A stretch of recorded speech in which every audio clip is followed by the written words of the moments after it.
Students, आज हम लोग सॉल्व करते हैं थेल्स का विलोम प्रमेय। प्रमेय 6.2। यदि एक रेखा किसी त्रिभुज की दो भुजाओं को एक ही अनुपात में विभाजित करे तो वह तीसरी भुजा के समांतर होती है। साधारण शब्दों में इसको हम कह सकते हैं कि किसी त्रिभुज के दो भुजाओं को समान अनुपात में विभाजित करने वाली रेखा तीसरी भुजा के समांतर होती है।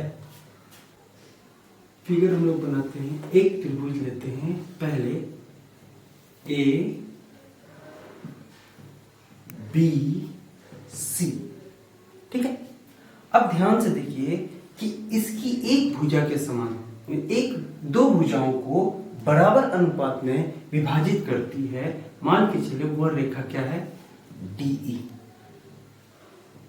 DE इन दोनों भुजाओं को समान अनुपात में विभाजित करती है। तो हमें सिद्ध करना है कि DE समांतर BC होगा।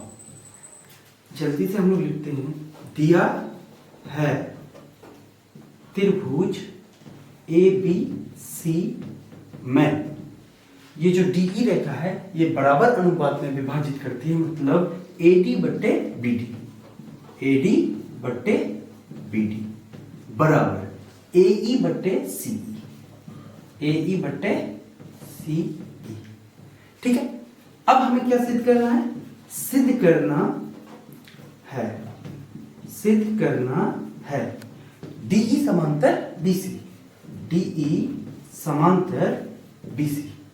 ध्यान दीजिए, थोड़ा सा तेजी से हम लोग बनाते हैं। छोटा सा रचना लेते हैं। रचना में हम लोग करेंगे DF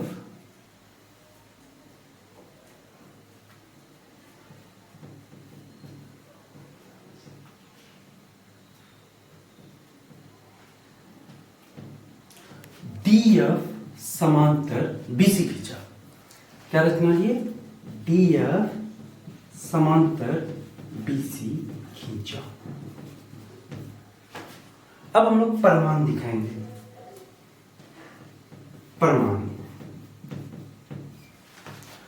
क्योंकि हमारे पास एक रिलेशन है, अभी हम लोग रचना से DF समांतर BC है, इसलिए AD बट्टे BD बराबर AF बट्टे CF।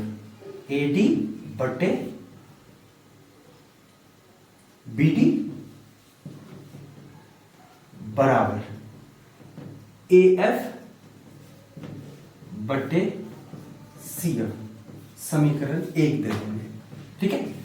अब चूंकि थेल्स प्रमेय से हम लोग पहले सिद्ध कर चुके हैं कि एक त्रिभुज के एक भुजा के समांतर अगर रेखा है तो वो दोनों भुजाओं को समान अनुपात में विभाजित कर रहा है, इसलिए DF समांतर BC रचना से है, ठीक है। यहाँ ब्रैकेट में रचना से लिख सकते हैं। तो इसलिए क्या होगा, AD बट्टे BD बराबर AF बट्टे CF। अब पहले से जो दिया हुआ है हमारे पास कि AD बट्टे BD बराबर AE बट्टे CE, ठीक है। पहले से बराबर दिया हुआ है। समीकरण 2 लिखेंगे। ये कहां से है? अगर लिखना चाहते हैं साइड में लिख लीजिए, दिया है, ठीक है। अब ध्यान दीजिए कि AD बटे BD के बराबर AF बटे CF है और AD बटे BD के बराबर AE बटे CE है, इसलिए यहां लिखेंगे फ्रॉम 1 and 2। अगर इस पार वाला ये दोनों आपस में बराबर है तो समीकरण के उस पार वाला भी क्या होगा, आपस में बराबर। इसलिए हम क्या करेंगे, AF बटे CF बराबर AE बटे CE, ठीक है। अब थोड़ा सा ध्यान से देखिए, हम लोग यहाँ पे एक थोड़ा सा एक्स्ट्रा हम लोग बनाएंगे। क्या? इसको समीकरण के दोनों तरफ, अब जो ये समीकरण है इनके दोनों तरफ एक जोड़ देते हैं। AF बटे CF जोड़ 1 बराबर AE बटे CE जोड़ 1। समीकरण के दोनों तरफ एक जोड़ने पर अब हम जो यहाँ पे सॉल्व करेंगे, तो अब देखिए छोटा सा एग्जांपल हम आपको देते हैं कि 3/4 जोड़ 1, ये बट्टे का जोड़ है, एलसीएम करते हैं 4, यहाँ 3 + 4 एकम 4। ठीक है, इसी कंसेप्ट का इस्तेमाल यहां पर करेंगे। ठीक है, कि एलसीएम करेंगे सीएफ, और यहाँ पे कुछ नहीं है तो एक है सीएफ का एलसीएम सीएफ। ठीक है, सीएफ सीएफ कट जाएगा, बचेगा कितना एएफ प्लस सीएफ को 1 से गुना करेंगे सीएफ बराबर एलसीएम करेंगे सीई। ठीक है, और यहां पे सी कट के खत्म, बचेगा ए प्लस 1 से गुना करेंगे सीई। ठीक है, अब ध्यान दीजिए यहां पे एक रेखा, अब ए एफ यहां तक और सी एफ, ए एफ जोड़ सी एफ, ए एफ और सी एफ को अगर हम जोड़ते हैं तो वैल्यू जो है वो ए से सी तक आता है, और इस वैल्यू को क्या कहेंगे ए सी कहेंगे, इसलिए यहां ए सी बटे सी एफ बराबर। ठीक है, अब ध्यान से देखिए ए ई बटे सी को जोड़े तो यहां से यहां तक देखिए, यहां से यहां तक ए ई और यहां से यहां तक सी ई, और दोनों को जोड़ देंगे तो ये बड़ी वाली रेखा मिल जाएगा जिसको हम क्या कहेंगे ए सी। तो यहां क्या आ जाएगा ए सी बटे सी। ठीक है, ए सी इस पार गुना में है, उस पार जाएगा बटे में, नीचे में आ जाएगा, तो हम डायरेक्ट कर देंगे ए सी कट के खत्म। अब क्या हो जाएगा हमारे पास सी एफ को 1 से गुना करेंगे सी एफ बराबर सी को 1 से गुना करेंगे सी ई। ठीक है, सी एफ बराबर सी ई। अब देखिए कि सी एफ बराबर सी ई अगर हो गया तो यहां पे ध्यान से देखिए, यहां एफ यहां है और एक ही रेखा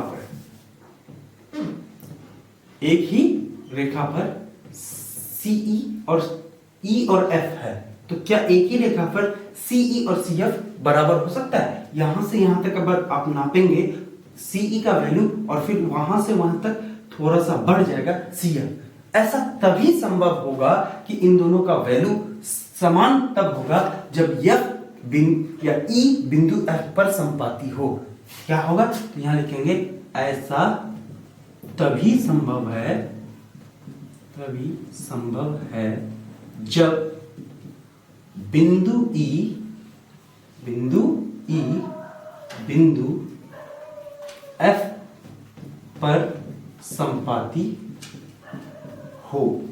जब बिंदु ई एफ पर संपाती होगा, मतलब ये बिंदु एफ पर होगा, तो डीएफ और डीई दोनों एक ही रेखा होगा, और चूंकि हम लोग डीएफ बीसी के समांतर है इसलिए डीई समांतर क्या हो जाएगा बी, इसलिए डीई समांतर बीसी।